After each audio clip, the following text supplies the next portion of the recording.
মনে হয় বাংলাদেশের মানুষের যে প্রত্যাশা ছিল যে দ্রুততম সময়ে, বিশেষ করে রোজার আগে, রমজানের মাস এটা আমাদের একটা সংযমের মাস এবং ধর্মীয় অনুভূতির মাস, তার আগে যে জনগণের নির্বাচনের যে প্রত্যাশা ছিল সেটা পূরণ হয়েছে আমি মনে করি।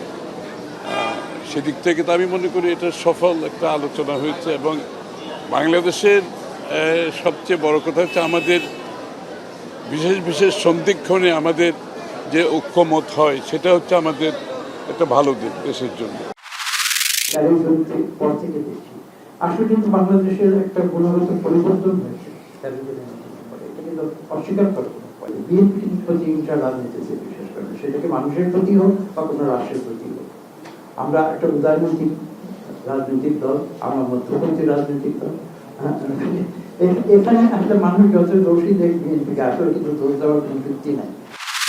দীর্ঘদিন এই আন্দোলন চলার ফলে বিভিন্ন ধরনের যে নাগরিক সেবা, সেই বিষয়গুলো আমাদেরকে মাথায় রাখতে হচ্ছে।